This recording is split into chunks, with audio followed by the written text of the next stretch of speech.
Eh, ya, lo primero es saludarlos a todos.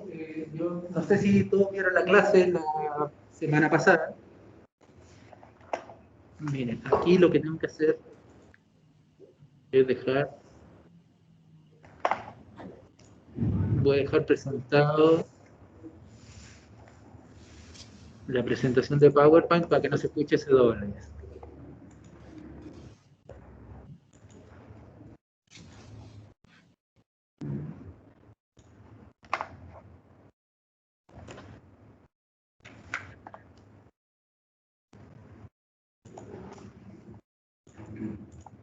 Ya. Ahora ya no hay eco. Es que descubrí en la clase de la mañana que si dejaba presentando algo, cualquier cosa que sea, dejaba de escuchar ese eco maldito que me tenía mal. Ya. Ahora sí. Bienvenidos todos a la clase. Tenemos un curso grande que ha ido creciendo. Voy a saludarlos bien a la rápida porque somos muchos. ¿Ya? Primero voy a saludar a los que están allá en las redes, al otro lado del mundo. Tenemos a doña Amanda Medina, buenos días, doña Amanda. Luego tenemos a don Andrés López. Tenemos a la Belén Antilef, hola, hola. Tenemos a Carlos Pinda, qué bueno verlo de nuevo. Adelante. Hola, hola. Tenemos a don Daniel Gallardo, que yo lo conozco hace tanto tiempo. Hola. Hola, Daniel. Tenemos a Javier Farías, a Jorge Aravena, a Kevin Caruz, que se pudo conectar, lo logramos, lo logramos. A doña Krishna Barrera, a don Matías López, que ahora sí, Matías, ¿cierto? Esta vez sí. También tenemos a don Moisés. Moisés, ¿te vi afuera hoy de la mañana? Si estás afuera puede entrar, no tengas miedo. No, pero me está confundiendo. Ah, sí, vi a otro Crespo. Vi a otro chico con rulos. Ya, no eras tú. Vi a tu doble. Después tenemos a Nicolás Mena, otro viejo clásico. Hola, profe. Hola, Nicolás. Tenemos a doña Norma Figueroa, eso. Tenemos a doña Paula Caroca. Hola, profe. Hola, hola. También tenemos a doña Rocío López, que la veo tocando un violín. Tenemos a Saray Navarro. Tenemos a Sofía Sillero y Victoria Larraguibel. Buenos días a todos los que están allá en el territorio digital. Buen día. Buen día. Y también tenemos acá, si me pueden decir sus nombres. Catalina. Catalina. González. Ah, no. La guerra y la... Ah, la guerra está arriba, sí. Se trasladó la guerra. Sí. Ya, Catalina. Gustavo Cantillanes. Matra. Rosario. Dime. Ah, THIME, sí. Hemos tenido clases, ¿cierto? Sí, pero yo le decía tiempo. Por allá atrás. Abraham Muñoz, don Abraham. Por aquí. Doña Valentina González. Doña Camila Cancino. Y doña Sofía Alexandra. ¿Quién viene por aquí? Saludos. ¿Alguien nos quiere ver? Ajá, adelante. Esto, volver a la presencialidad y los atrasos y todo me gusta. Ya. Antes me molestaba y ahora me gusta. Y tenemos acá a la compañera Sofía. ¿Sofía? ¿En serio? Es que me recordaba otro nombre. Ya, Sofía Vamos. Ya. Esos somos todos. Está la Samantha por ahí conectada. Hola, Samantha. Hola a todos. Casi logramos que la Samantha estuviera en presencial, pero fallé nuevamente. Pero ya mandé el correo para pedir durante todo el mes que te dejen estar. Y segunda clase que tenemos en semipresencialidad. Ahora tenemos harto acá presente, 1, 2, 3, 4, 5, 6, 7, 8 y medio. Casi 9 tenemos acá arriba. Les contaba, para los que no sé si habrán visto la clase, si no la habrán visto, una cosa bien rápida. Samantha es arquitecto de la Universidad Central, igual que ustedes, pero ya salió, ha trabajado harto en oficina, etcétera, y ha sido ayudante legendaria de estos cursos por hace mucho tiempo. Y yo soy Leonardo Cortés, soy profesor de acá también, arquitecto, estudié en Valparaíso, después hice posgrado en desarrollo urbano acá en Santiago. Estos son los temas que me gustan, y este curso sobre todo me gusta mucho. Bueno, y era coordinador del área de investigación social, investigación y contexto social de la escuela, hasta que se acabaron la área, así que ahora soy encargado de asuntos estudiantiles. Por ahí, compañero, ¿cómo se llama usted? ¿Sí? Matías Carrasco. Bienvenido, Matías Carrasco. Como decía, es un gusto poder verlos, en físico, que lleguen antes, después, lo que sea, da lo mismo. Veo caras, ¿ya? Veo caras, ya no me siento youtuber, que es como lo mejor. Yo les comentaba, ¿sí? ¿Alguien dijo algo? No. Les comentaba, escucho ya 2 años de encierro, me empiezo a escuchar cosas. Me avisan si es que ustedes también las escuchan, y si es que no las escuchan, hagan como que no ha pasado nada. Este curso. La semana pasada les explicaba que este curso se llama Producción del Espacio Urbano. Es el curso dentro de toda la línea de urbanismo que más se enfoca. Este es el curso como que más les va a tocar leer y ver temas conceptuales, porque es la misión de este curso, ¿ya? El objetivo de este curso es que ustedes sean capaces de conocer a algunos de los autores significativos, de esas cosas como que uno no puede no conocer, no puede no leer, y por otro lado, discutir sobre cuáles son las formas. Siempre nos ha tocado analizar, siempre los cursos de urbanismo tienen una cosa como más operativa. Analizamos el espacio, analizamos mapas sobre el espacio, mapeo, vemos temas de gestión, vemos temas de planificación urbana, pero en este caso, y después van a ver temas de diseño urbano, que también es como más de acción, y este es el único momento dentro de esta carrera de cursos en que van a poder sentarse un poquito más atrás, tomar distancia y mirar el proceso conceptual, cuál es la relación entre esta ciudad que se ha creado, entre este tipo de ciudad que se ha creado, y la sociedad que lo ha planteado, bajo qué pensamientos, bajo qué ideas.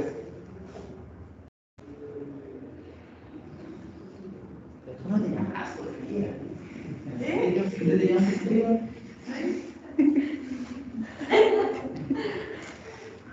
Es que cada vez se parece más a la persona que sí me acuerdo, pero no me acordaba el nombre. Sí, con camisa, porque me acuerdo todas sus cosas rockeras, ¿sí? Era la única persona rockera del curso. Cuando todos los demás escuchaban reggaetón y todas esas cosas que llevo 2 años sin escuchar felizmente,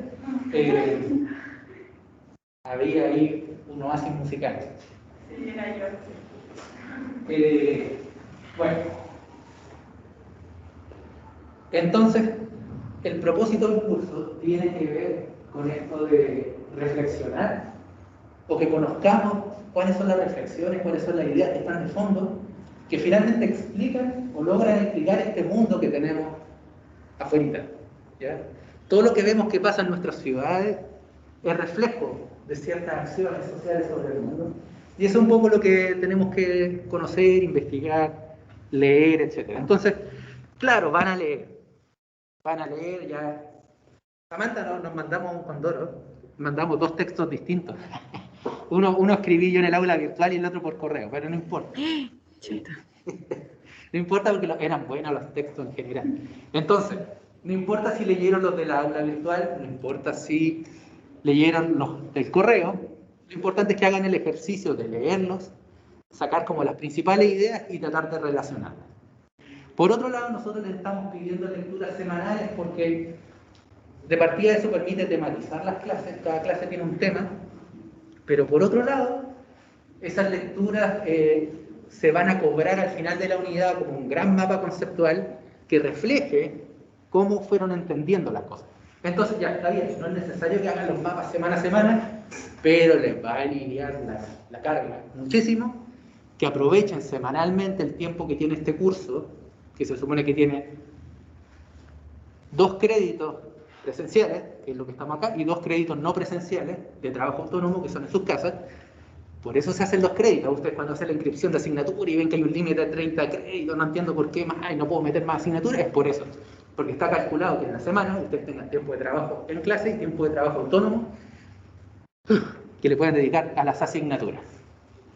Y en ese sentido, nosotros hacemos uso de esa semanalmente. Y finalmente, voy a dejar acá esto de los decines que puede llevar a un conflicto tecnológico. Que de alguna forma, protocolo que uno esté pendiente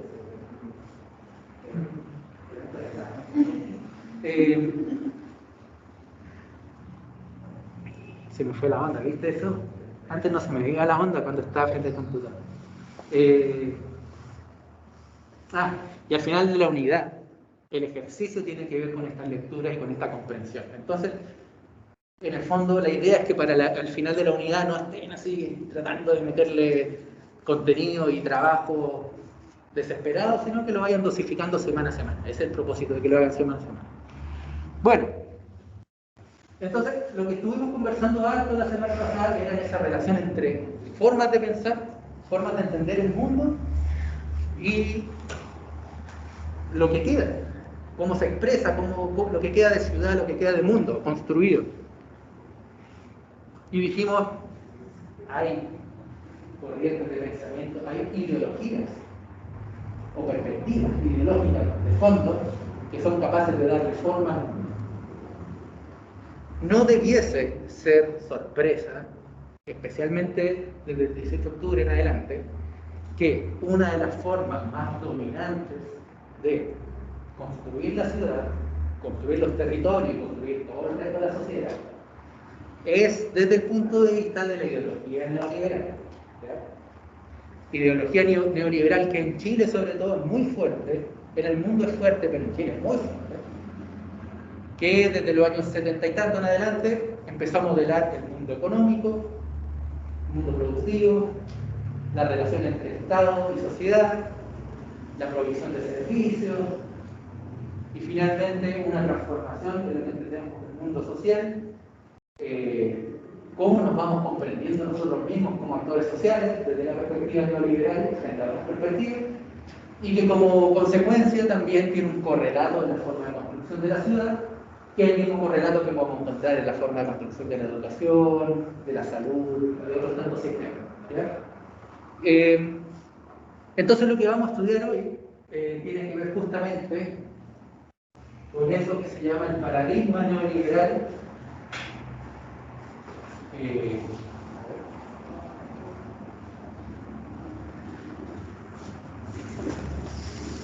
¿Se ve mejor? La cédula, ahora lo voy a recoger. Entonces tiene que ver con esto que se llama el paradigma neoliberal. Ese es la primera corriente de pensamiento que vamos a ver. Pregunta previa, que creo que no la hice la semana pasada. Y si la hice, no importa que se repita. Para los que están en su casa, para los que están acá presentes. ¿Qué significa el concepto de ideología? ¿Alguien podría indicar? ¿Qué es la ideología? Es como una corriente de ideas que tienen un sentido en específico. Hay una construcción, hay un conjunto de ideas que tienen cierto grado de coherencia, ¿cierto? Ahora, son ideas, efectivamente. ¿Alguien por allá quiere complementar lo que dijo la compañera?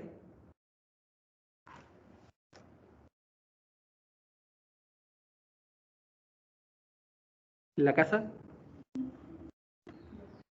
Ya. Para que vean lo que se siente. Bueno, la ideología tiene que ver con eso. Son conjuntos de ideas, son matrices de pensamiento que están muy en el fondo de las cosas. Matrices de pensamiento que tienen que ver con una construcción del mundo.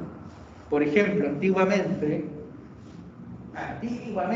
una ideología dominante era la del pensamiento cristiano, ¿cierto? El pensamiento más religioso en Latinoamérica, en Europa, el pensamiento cristiano.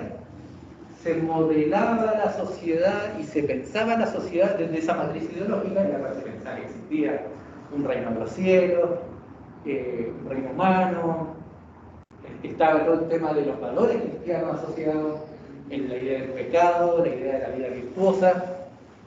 En torno a esto se construía la sociedad. Incluso se llegó a tal momento que incluso se pensó que los reyes provenían de un mandato divino. Eso ya es como una tergiversación del cristianismo, nunca dijo eso, pero se entendió, ¿sí? La sociedad cristiana, desde el punto de vista feudal, estableció una jerarquía humana que decía que existe el rey, existen los nobles, existe la servidumbre, los siervos, perdón. Y no existía la idea de movilidad social, no existía la idea de mérito, de trabajo o de ascenso social, sino que había simplemente una distribución de grupo social de acuerdo a cómo nací. Casi como unas cartas. Estancas, no te podías mover en esas cartas. Muy difícil. Entonces, ese tipo de mundo, ese tipo de sociedad, que se vivió por harto tiempo, por hartos siglos durante la Edad Media, era una forma, correspondía a una matriz ideológica que le daba forma a ese mundo. Y que tenía un montón de consecuencias. Por ejemplo, existía la idea de la compasión cristiana.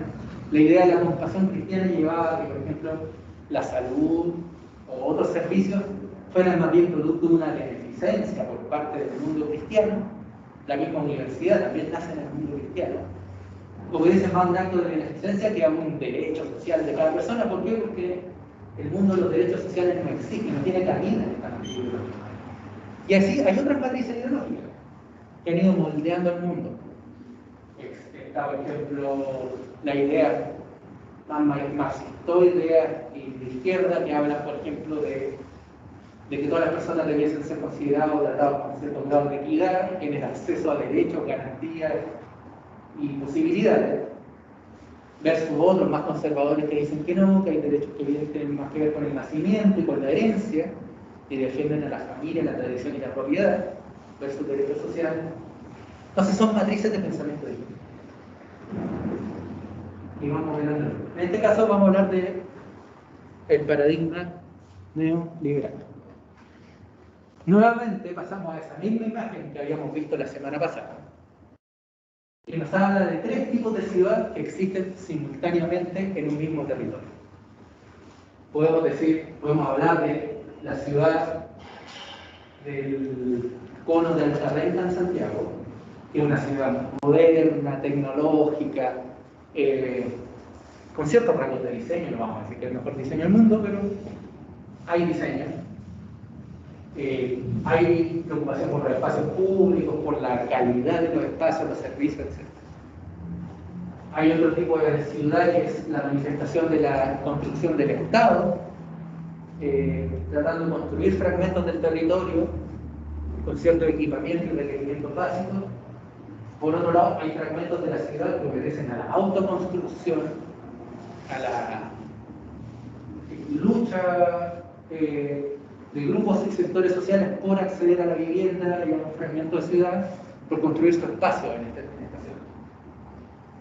Son tres situaciones muy distintas, pero estas tres situaciones muy distintas pareciera que viven en el mismo territorio.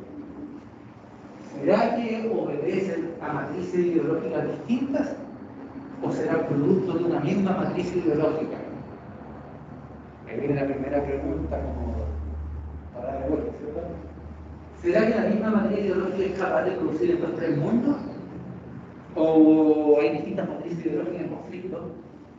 ¿O las distintas matrices ideológicas en conflicto, finalmente el resultado final son estos tres productos? Bueno, ahí viene parte de la discusión. Primero, hubo un pequeño momento de participación. Si leyeron los textos, ¿alguien podría hacer algún comentario sobre lo que entendió de alguno de los textos como para ir abriendo esta discusión?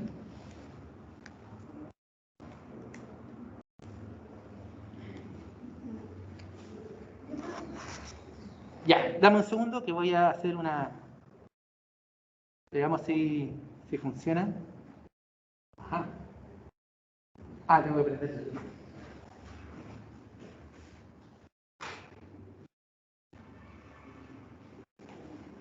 Voy a volver a compartir esta pantalla.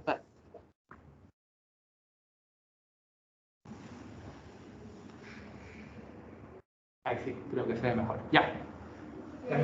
Por lo que ya entendí, que hay tres periodos distintos en los que se marca la historia dentro de lo que es economía, política y sociedad.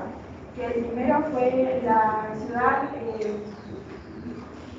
¿cómo se llama? Cuando salió, profe, este tema de la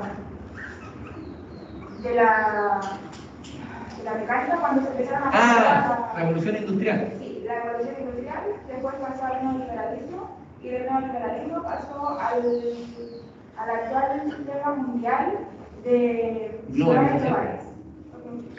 Disculpen, Leo, no se ve mucho lo que estoy escribiendo. ¿Está muy chico? Se ve terrible ya. Puedes escribirlo mejor. ¿Qué hay con la idea? Ahí sí.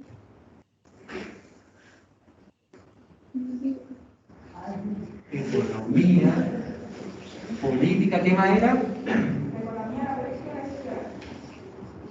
y Sociedad.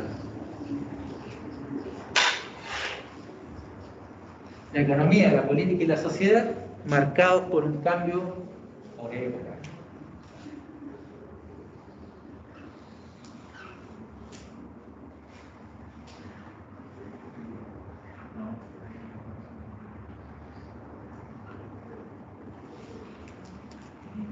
Y esta época son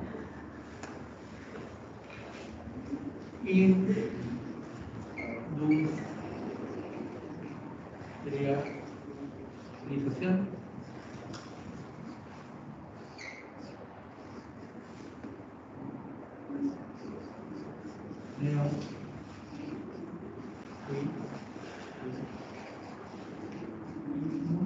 ¿cómo va ahí, Samantha? Ahí bien, se ve todo.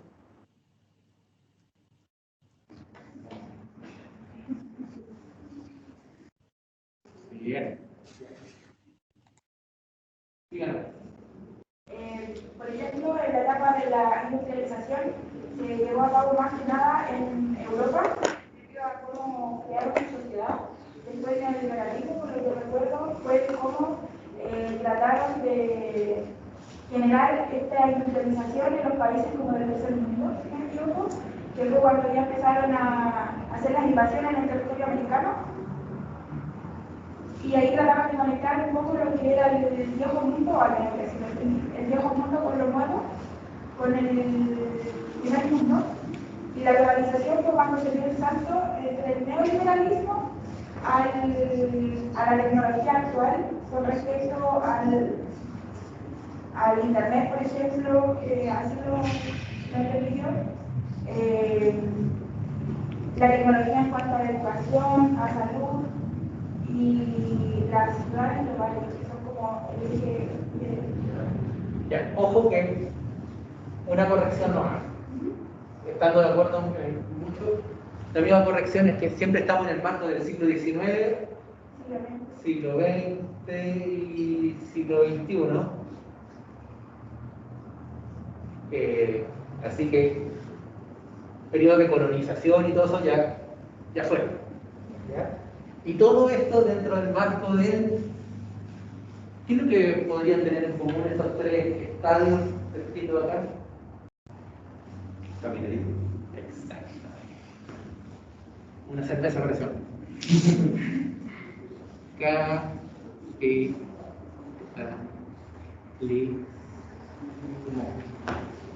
El capitalismo se origina de antes, pero que la industrialización tiene un gran momento de creación de productos, manufactura de productos, y lo que implica construir a gran escala y vender a gran escala, es lo que necesitan nuevos mercados. Cuando tú tienes una industria, tienes por ejemplo una fábrica de lápices y lo fabricas mano a mano, detalle a detalle, y lo vendes uno a uno. Eso es un trabajo artesanal. Pero cuando ya está la época industrializada, esto forma parte de una cadena mayor de producción. Sale estandarizadamente 500 lápices al día, entonces ya no puedes vender uno a uno, tienes que buscar nuevos mercados. Y en esa búsqueda de nuevos mercados, empieza a competir a distintos países, de la China, a la India, a Bolivia, etc. Ya estamos en una etapa de producción de capitalista hecha. Los países europeos tienen un gran auge económico debido a que tuvieron el primer proceso de industrialización. Los países latinoamericanos tuvieron el proceso de la industrialización muy tardíamente, al primer cuarto del siglo XX recién. Y solo a propósito de las guerras mundiales, como había guerras mundiales, no llegaban muchas materiales, entonces los gobiernos desarrollistas de los radicales en esa época dijeron no, si no podemos comprar en el momento de industrializarnos, tengamos industria y produzcamos nuestros propios productos. Leo, ¿Sí? cuando te alejas, se deja de escuchar. Vaya, ya. No me voy a alejar tanto. Ya. Entonces, estamos hablando de una época de capitalismo. Y dentro de ese capitalismo, época de industrialización, está todavía intermedio una cosa súper fuerte que fue el Fordismo. No, el keynesianismo. Keynes. 1930 pasa la gran crisis económica en Estados Unidos, donde todos terminan súper mal, los diputados vendiendo manzanas en el centro. Gran crisis económica que derribó la economía de todo el mundo. Aprendizaje, hagámosle caso a Joseph Magnus Keynes, economista norteamericano, que decía: cuando las cosas estén mal, cuando los ciclos de la economía capitalista bajen, es bueno que el Estado aparezca e invierta más. Que el Estado con sus fondos invierta en producción, construya carreteras, construya trenes, etcétera, genere trabajo, movilice la economía y así tenemos más recursos. Y esas fueron las famosas medidas contracíclicas que aplica el keynesianismo, que propicia una mayor participación del Estado en la economía. Entonces acá hay, esto significa más Estado.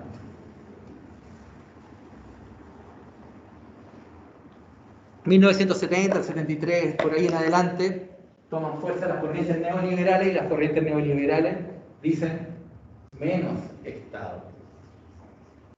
Que el mercado se regula solo, empiezan como ciertos fanatismos económicos, a decir como que la economía se iba a autorregular y que los estados no debiesen tener participación en esto, y ahí se produce el neoliberalismo, que de alguna manera implica mayor creación de distancias sociales. Y todo esto sufre una reestructuración cuando empiezan a cambiar las tecnologías de la información y comunicación, las TIC. Las tecnologías de información y comunicación implican que el mundo se globaliza, o sea, las relaciones son inmediatas entre distintos puntos, hasta lo que tenemos ahora, ¿cierto? Esta clase es producto de la globalización. Podríamos tener un compañero que esté en Singapur, en Malasia, en no sé dónde, y podría estar viendo la misma clase que ustedes. Por eso. Eso implica que las decisiones comerciales, que el traspaso de capitales se hace de forma automática. Eso cambia la forma económica, eso cambia la forma en que se hace economía, y aparece este nuevo estado de la globalización. La globalización existe desde que surgen tratados internacionales hace miles y miles, hace cientos de años, pero alcanza este nuevo estado de inmediatez, y esa inmediatez va a generar una nueva dinámica comercial y una nueva dinámica social. Bueno, ese es uno de los textos. Muy bien. ¿Algún otro? ¿Alguien que quiera decir algo respecto a alguno de los otros textos?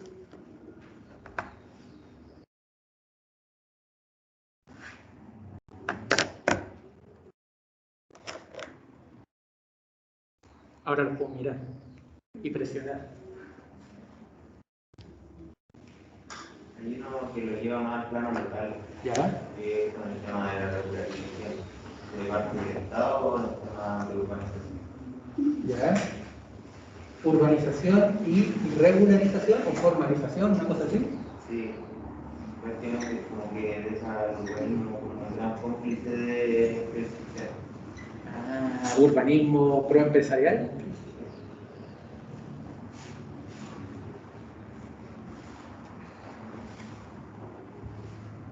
Ya, este es nuestro momento de autocastigo, ¿cierto? Aquí tenemos que ver nuestras propias culpas en esto. Urbanismo y modelo social, socioeconómico, para ponerlo más amplio.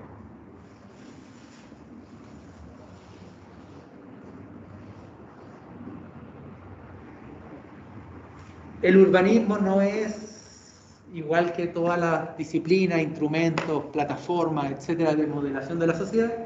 El urbanismo no es una cosa absolutamente técnica, solo técnica, sino que el urbanismo tiene mucho que decir de cómo se consolidan los modelos. Y cuando estamos hablando del urbanismo proempresarial, estamos en esta dinámica. Estamos preguntándonos cómo el neoliberalismo y sus posteriores ramificaciones, cómo este neoliberalismo impacta en la forma de hacer ciudad. Y ahí uno podría empezar a describir prácticas. Estamos en el mundo de las prácticas urbanas. Prácticas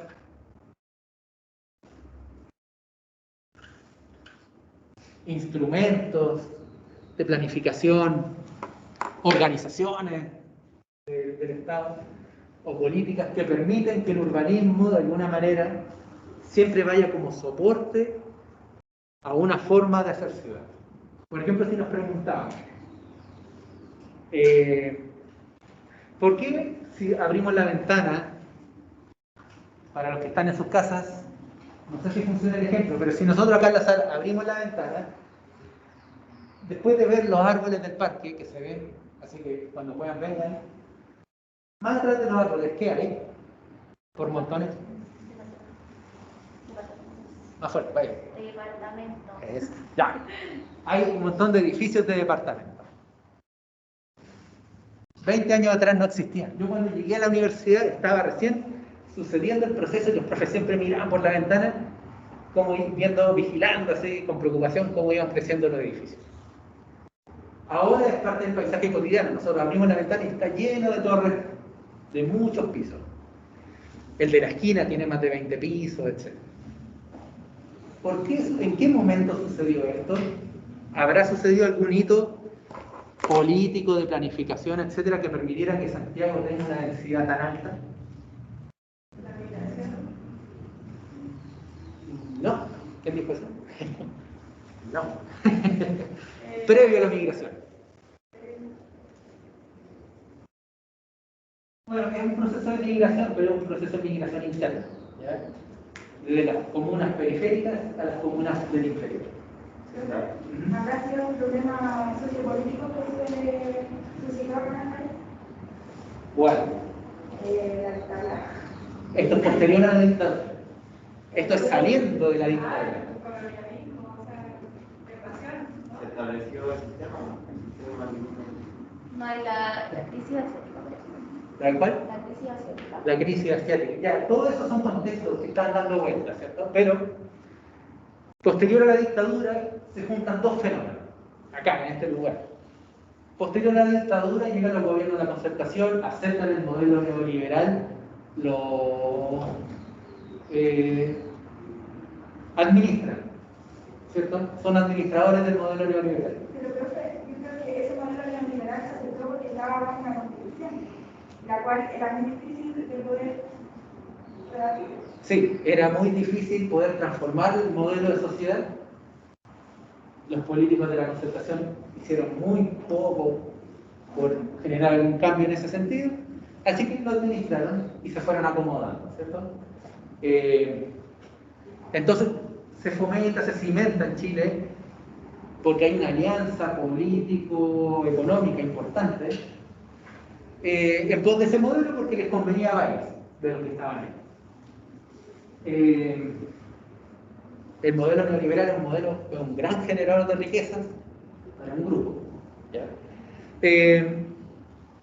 Por un lado teníamos eso, pero por otro lado teníamos que en Santiago de Chile se estaban generando muchas nuevas comunas, se estaban urbanizando comunas cada vez más en las periferias del área metropolitana, que ofrecían primero vivienda social, porque los terrenos eran más baratos, pero segundo también nuevas urbanizaciones que permitían a costos menores generar espacios para familias.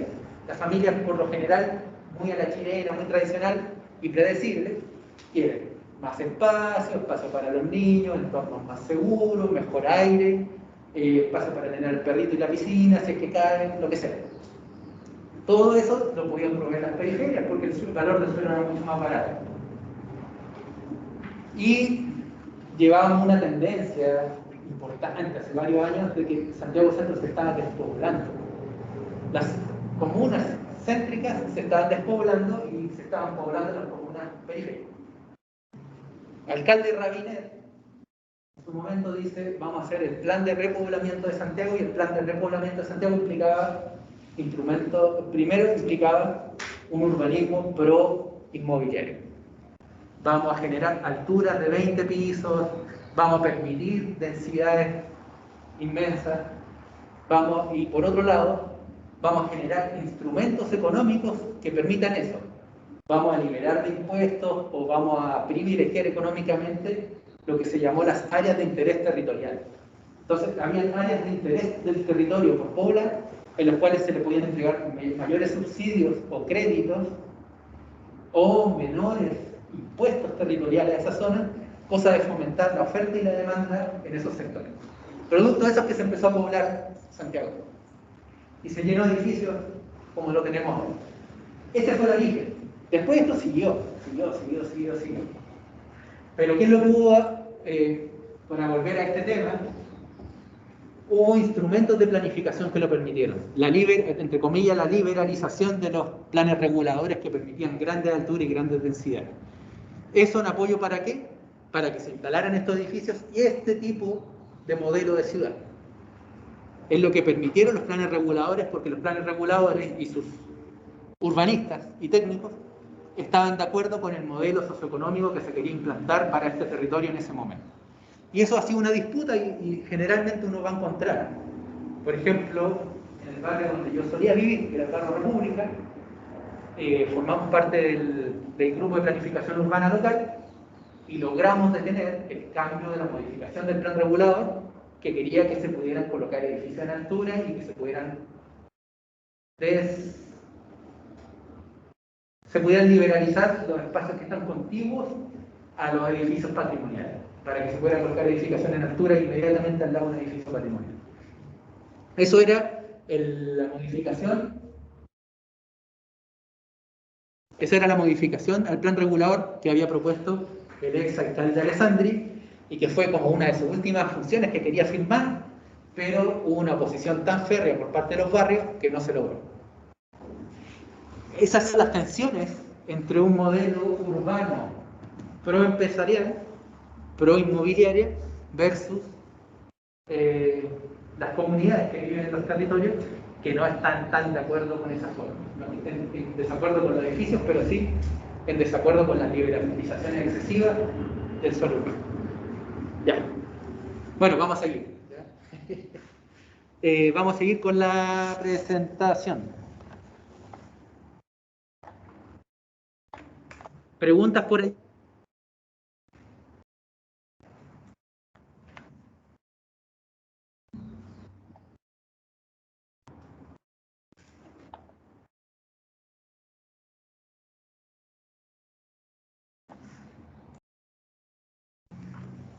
¿En el mundo virtual se está viendo la presentación? Sí, sí se ve. Sí, profe. Sí, profe. Ah, muy bien, muy bien. Y ustedes intervengan cuando quieran, porque lo escuchamos acá súper fuerte. Bueno.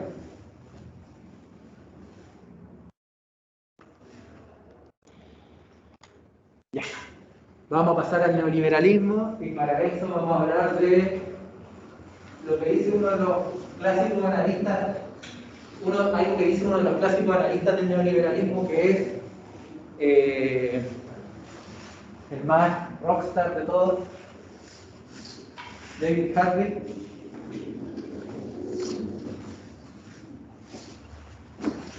que es geógrafo, economista, antropólogo y quién sabe qué más, pero uno de los grandes analistas de las ciudades por el neoliberalismo.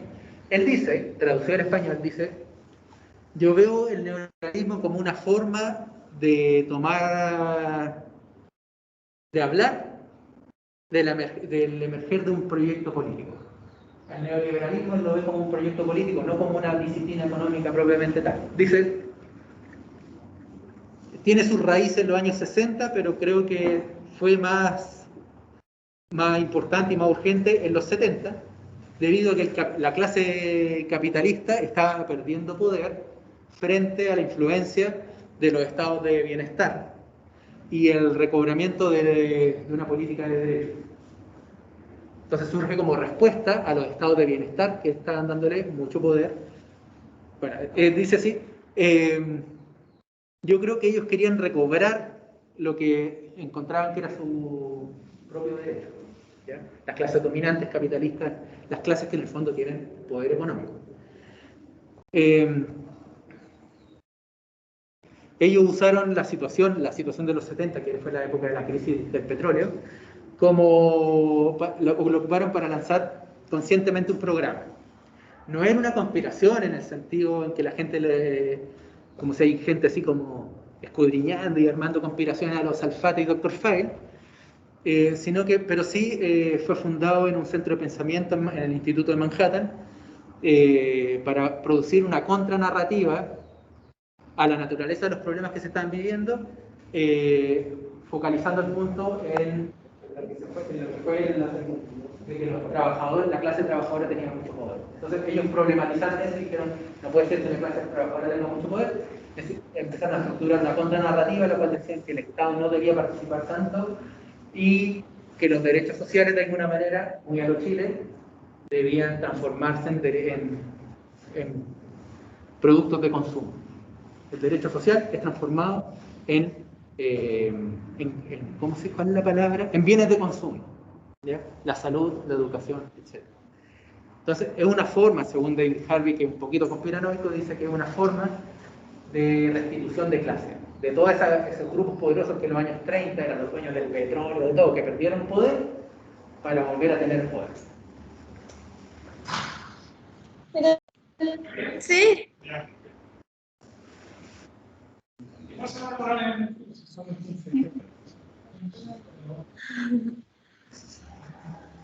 Todos me dijeron que lo debía.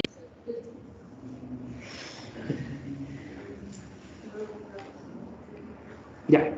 Entonces la pregunta es ¿qué es el neoliberalismo? ¿Cierto? ¿Y esa es la pregunta, ¿qué es el neoliberalismo? Y no es tan claro como uno tiende a creer. El neoliberalismo está en el centro del movimiento social en Chile, pero ¿qué es? No es una pregunta fácil de responder. No hay una sola definición y el mismo término se usa para enfatizar cosas muy distintas. Algunos incluso han dicho que no deberíamos usar el concepto con definiciones tan diferentes, pero así pasa con casi todas las palabras que usamos para discutir nuestra vida en común. Capitalismo, democracia, modernidad, mercados, clases sociales, etc. Son todos conceptos que usamos de muchas formas y no por eso dejamos de usarlos. Son términos que nos permiten pensar y dialogar sobre asuntos colectivos en discusiones donde muchas veces la definición de los términos es parte de la discusión. Entonces, eso es para abrir el campo, y esto es algo no tan definido y que está siempre en discusión, y los que lo piensan, el concepto, también están discutiéndolo, así que lo único que podemos hacer nosotros es conocer algunos aspectos para montarnos en esa discusión, ¿ya? Pero no vamos a llegar a la definición absoluta de lo que es.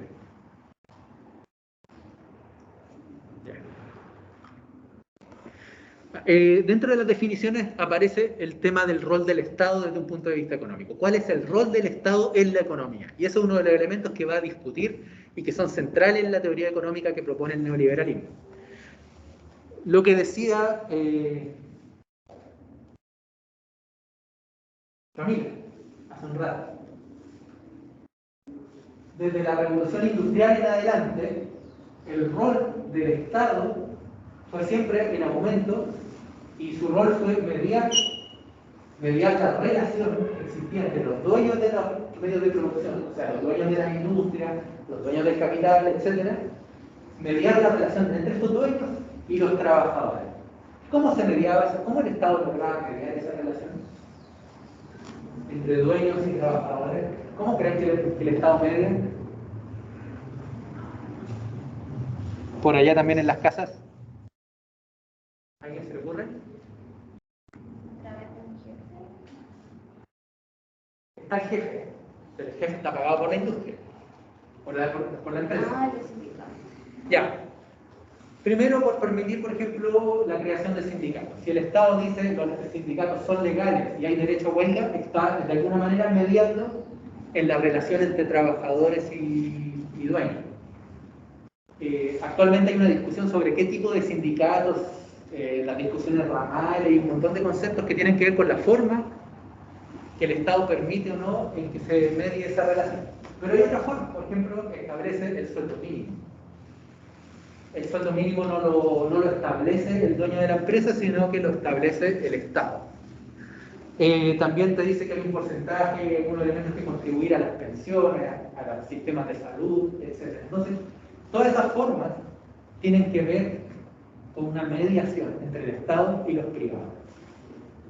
Y fue de forma bastante grande que lo que se llamaron los estados de bienestar, que se dieron en Europa, que se dieron también en una época en Estados Unidos, los famosos entre los años 30 a los años 60 principalmente, en que el Estado proveía o mediaba de tal manera que permitía de forma muy sana que las personas tuvieran acceso a salud, educación, bienes de consumo, etc. Lo garantizaba. Después se fue neoliberalizando y se fue perdiendo esa relación, ¿ya? Y dejaron de ser estados de bienestar. Entonces, ¿qué es lo que ha pasado? Esto era la relación que existía entre Estado y trabajador, o sea, entre dueños de producción y trabajador, donde el Estado tenía un rol muy importante para mediar. Después de los años 70, cuando empieza a cobrar fuerza la idea del neoliberalismo, cada vez fue menor el rol del Estado como mediador. El Estado ya no fijaba altos valores de sueldo mínimo. El Estado ya no aseguraba que tuviera acceso a educación pública. El Estado ya no aseguraba un montón de garantías o derechos. Entonces, desde el punto de vista del neoliberalismo, el rol del Estado, el neoliberalismo apunta a que el rol del Estado siempre sea menor, llegando a la desaparición del Estado como partícipe en distintas acciones.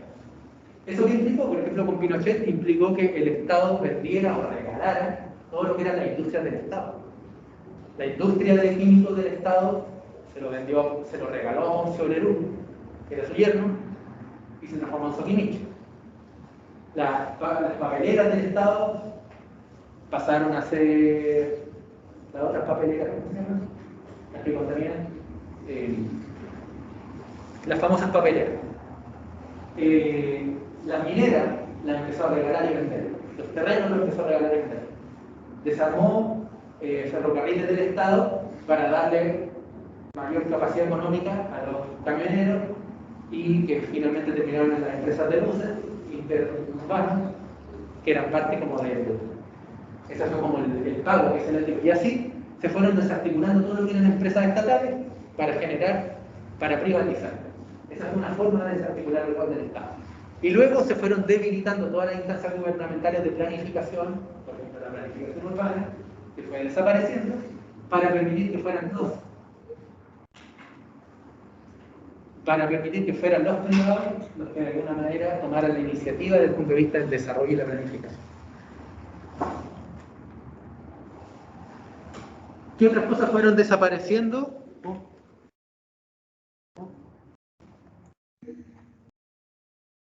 Eso es lo que se quedó pegado. Sí. Ya. ¿Qué cosas fueron desapareciendo de la forma en que las garantizaba el Estado, las pensiones, los sueldos mínimos, seguros laborales, negociaciones colectivas, etcétera. Todo ese tipo de cosas, del mundo de cosas, disminuyó y se perdió, y eso es a lo que apunta el neoliberalismo, a la disminución del rol del Estado en las relaciones de trabajo. Y otras cosas. La liberalización de todo lo que son los problemas colectivos. Si el problema de la salud, el problema de la educación, de las pensiones, etcétera, es un problema colectivo que como sociedad tratamos de solucionar, el neoliberalismo apuntaba a la privatización o individualización de los derechos sociales. Entonces, el derecho a la salud se privatizó a través del sistema ISAPRE. La educación, si bien quedó en la educación estatal, pero muy, muy disminuida sin recursos, se le dio prioridad a la educación privada. Lo mismo con la universidad, etc. Agua, electricidad, existían las empresas de agua del Estado, las empresas de electricidad del Estado. Maipú todavía tiene su agua estatal, municipal, y la quería vender la Catigarriga. Santiago tenía una empresa de agua estatal que la vendió Joaquín Lavín, y eran las empresas que podrían, por ejemplo, en un estado de emergencia, decir, no vamos a cobrar tantas por tanto, y no vamos a funcionar como empresa privada que va a subir los valores solo por leyes de mercado. Lo mismo pasó en Ricardo Lagos con las carreteras concesionadas, etc. Privatización de elementos que son colectivos. Privatización del agua, etc. De la pesca. Entonces, eso es parte de los fundamentos de un pensamiento neoliberal. El pensamiento neoliberal piensa que es la empresa y la iniciativa privada la que debiese, en su conjunto, regular al Estado. Y en el fondo se basa en la idea filosófica del individualismo. No hay un Estado que regule, sino que es la suma de pensamientos individuales los que regulan a la sociedad. Eso tiene sus fans y tiene sus críticos, ¿cierto? Otra cosa súper importante dentro del sistema neoliberal fue el rol subsidiario del Estado. ¿Qué quiere decir el rol subsidiario? Que el Estado va a privilegiar a los privados cuando pueden solucionar temas públicos. Por ejemplo, el agua, la electricidad, etcétera, que es lo que ha hecho. Y el Estado solo va a actuar en aquellos lugares donde los privados no pueden o no quieren actuar. Solo va a construir una carretera a un poblado lejano porque un privado considera que no es rentable. De eso se trata el rol subsidiario del Estado. Finalmente, hay una transformación social. Los ciudadanos, bueno, desde el mundo de la izquierda, el ciudadano no es ciudadano, sino que se trata del pueblo. El pueblo ya no se define a sí mismo como pueblo, los trabajadores ya no se definen a sí mismos como clase trabajadora o clase obrera, sino que ahora nos percibimos como consumidores. Somos consumidores dentro de un sistema. De tal manera que incluso utilizamos las categorías que se utilizan para el consumo, que son clase media, baja y alta. O sea, cuando hablamos de ABC1, D, etcétera, son categorías.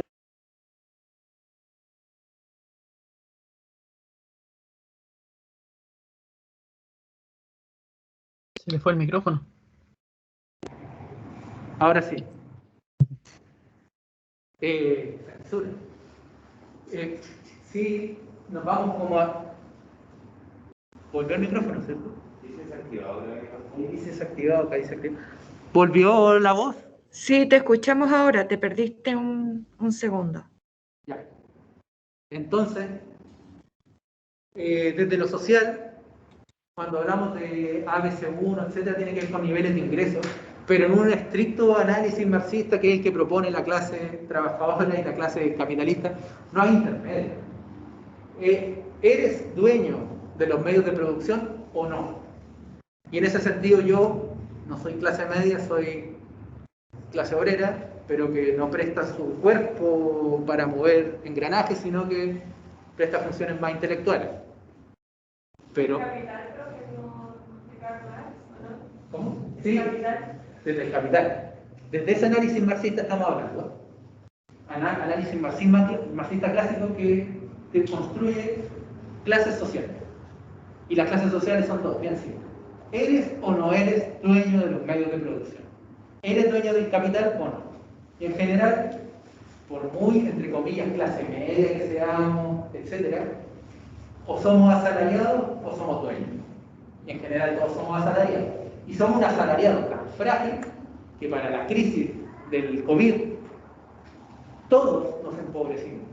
Y somos un asalariado tan frágil que todo eso que se llamaba clase media perdió la pega e inmediatamente se empobreció. Profe, pero igual, así como después de Karl Marx, bueno, yo leí a Bourdieu, no sé si lo conocen, y él plantea que hay tres, o sea, está la clase social, está la cultural y la económica. Claro. Como que él se refiere a que no podemos salir, o que alguien no puede subir de nivel, no sé, pues si es que no para la universidad o no tiene habilidad económica o social. Esa es una distinción más fina, pero en el fondo al final yo lo veo así como más bien más brutito.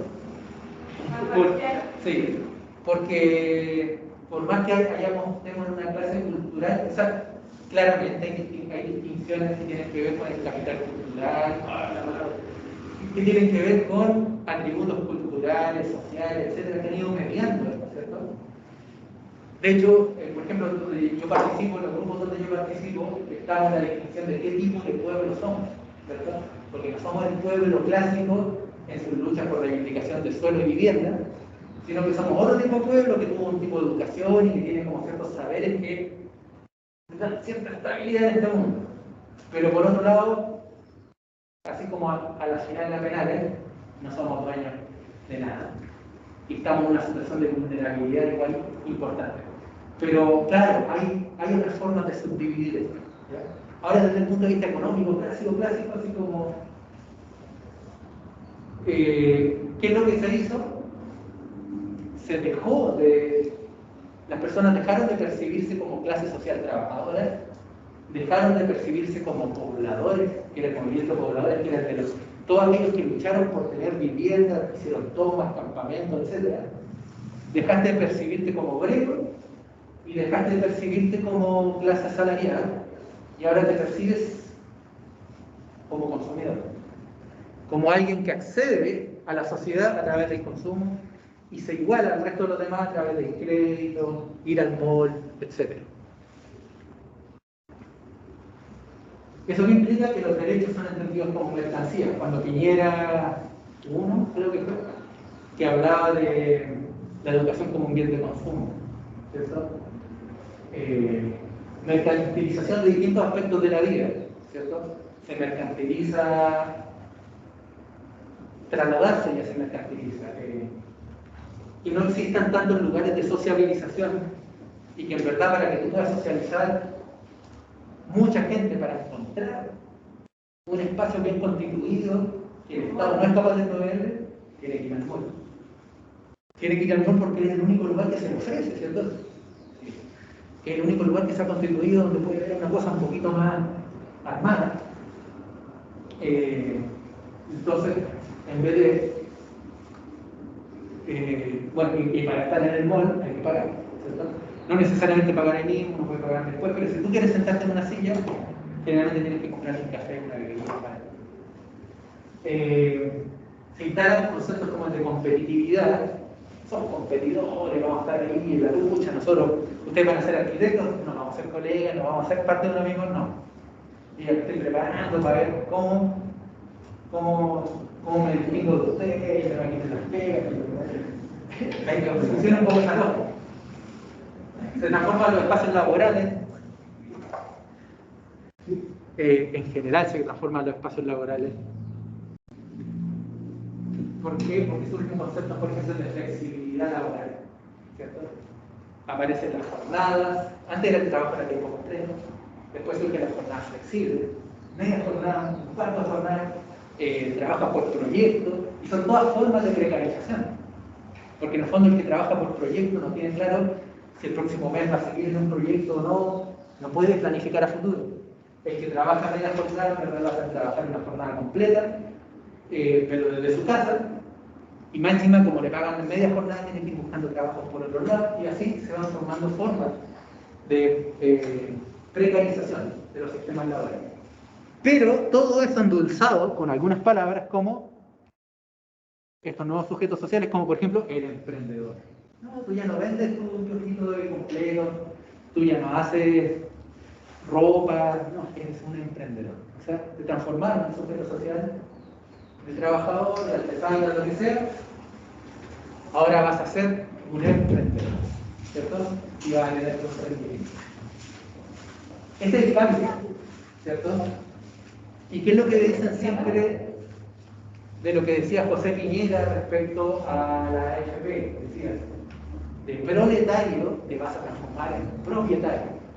Y ese era como el cambio, el juego de palabras que te hacía creer que tú ibas a ser propietario de un gran capital que iba a durar a lo largo de tu vida, y que es lo que se aporta. ¿Qué ahora?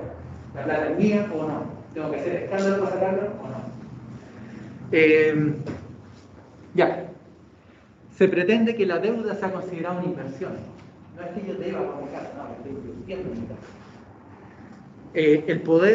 El pobre es entendido desde una dinámica de consumo y se le empieza a medir en base a canastas familiares, etcétera, elementos que de alguna manera no son instrumentos de movilización social, sino que son instrumentos para mantenerse, o cómo tú te puedes mantener en el estado mínimo de subsistencia.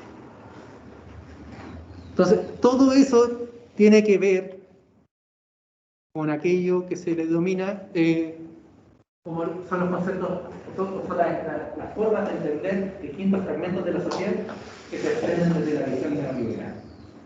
La visión neoliberal que se entiende como una forma de acumulación de riqueza para determinado grupo social que se vuelve cada vez más rico y cada vez más pequeño. No es un tipo de riqueza que se expanda, sino que un tipo de riqueza que se extiende, que por supuesto genera riqueza a otros trabajadores, por ejemplo, gerentes, asesores, etcétera, ¿sí?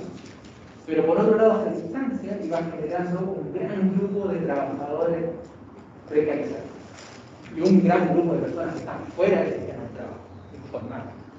Entonces, hace esa diferencia. Acá, el Estado y el mercado son instituciones complementarias. El Estado, el sistema constitucional, como decía la compañera, y la organización o aparato que lo garantiza es la principal institución que coordina a las sociedades modernas. Venimos en sociedades constitucionales, donde el Estado ordena, etc. El principal instrumento a través del cual las sociedades democráticas moldean el capitalismo para poder alcanzar sus objetivos políticos. El mercado es una institución basada en la competencia que bajo la regulación del Estado contribuye a la coordinación de la economía. Eso era antiguamente. Cuando la economía era mediada un poco más por el Estado, había una especie de coordinación, fijación de precios en algunos casos. Por ejemplo, el caso del terremoto del 2010. El terremoto del 2010. En el norte hubo escasez de agua. ¿Qué es lo que pasó en el supermercado con las botellas de agua? ¿Qué pasó con eso?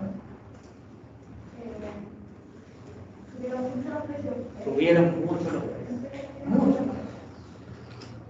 Mientras mucha gente decía que esto es un escándalo porque es un derecho a la vida, poder acceder al agua. Si no puede llegar por las cañerías, tiene que entregarse agua porque si no la gente se muere. Una señorita del Instituto de la Fundación Libertad y Desarrollo, que es como el centro de pensamiento neoliberal de Chile, dijo: no, pero eso no tiene ningún problema porque es la actuación clásica de las leyes del mercado, aumenta la demanda, entonces los precios pueden subir. Así que está todo muy bien. Desde una óptica neoliberal, que era incompatible con la más mínima humanidad, ¿cierto? Entonces, ¿y quién puede regular precios, cosas así? Puede ser el Estado, pero ya no tiene las atribuciones porque ya estamos en un Estado neoliberalizado, que ha sido disminuido de tal manera, bajo una doctrina tan cerrada por parte de la clase política y económica que privilegia el sistema neoliberal, que cuando el mercado hace alguna falta de regulación, te expulsan de todos lados. Ya, eso pasaba, y entonces desde fines del año 80 el neoliberalismo lanzó un asalto al Estado y también al mercado. Desde la teoría neoclásica, así se llama en verdad el neoliberalismo.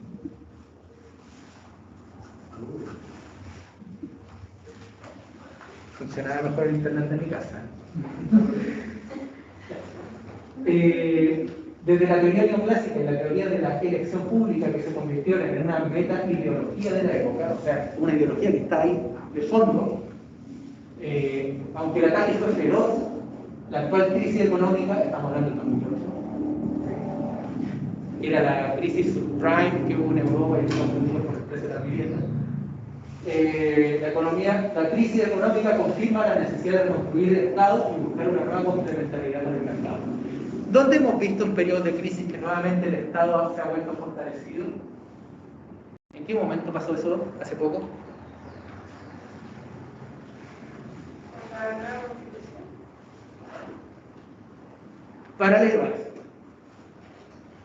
Paralelo a eso, en el mundo, con la pandemia.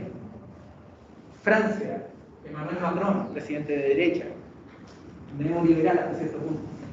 Con la crisis de la pandemia, él salió diciendo: es un error entregar la salud pública a los privados. Hay que fortalecer la salud pública. Porque solo a través de la salud pública podemos generar políticas públicas que puedan enfrentar crisis de esta manera.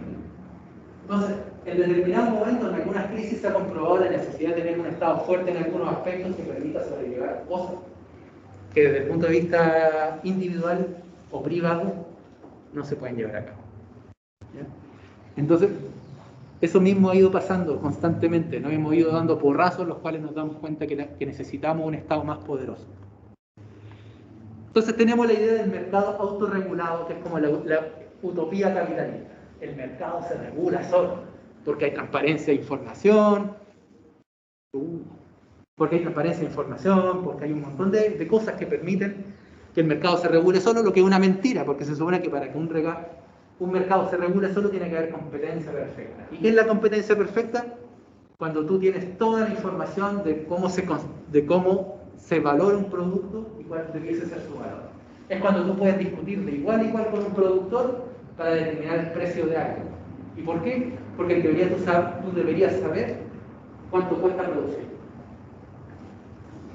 ¿Cuánto costará producir esto? No tenemos ni idea, ¿cierto? No tenemos ni idea cuánto cuesta producir esto. O sea, ¿qué vamos a andar discutiendo? ¿Cuál debiese ser el valor? Así que no existe la utopía del mercado perfecto. Y si no existe el mercado perfecto, tampoco existe la autorregulación. ¿Por qué? Porque existen, por ejemplo, colusiones como la colusión del papel confort, la colusión de los pollos, la colusión de la farmacia. Existen prácticas que no son utópicas. Entonces, lo que postulan los economistas neoliberales de que esto es como una especie de utopía, no existe.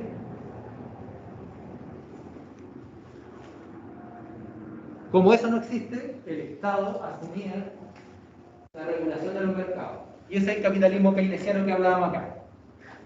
Keynes decía, el Estado tiene que participar más en los momentos de crisis, tiene que invertir más, y ahí nacen los estados de bienestar, que se preocupan de que el Estado asegure los derechos sociales. Y son incompatibles con la idea de mercado autorregulado. El planteamiento neoliberal dice, el mercado tiene que ser autorregulado. Y eso está en contra del capitalismo de Estado o capitalismo keynesiano. Entonces, estas dos teorías, planteamiento neoliberal y el capitalismo keynesiano, tenían como misión transformar el rol del Estado. Esto duró unos 30 años, pero posterior a eso vino el planteamiento neoliberal fuertemente en Chile, Latinoamérica y el mundo, y implicó la transformación del Estado. ¿Qué tipo de transformación? Achicamiento y disminución. ¿Qué hora es? 2:30. ¿Les parece si hacemos una pausa? Ya. Chiquillos, vamos a hacer una pausa. Esperamos unos 10 minutos y volvemos. Chiquillas, chiquillos. Ya. Okay. Leo, detengo la grabación y después vuelvo a grabar. Ya, pues. Ya, ok.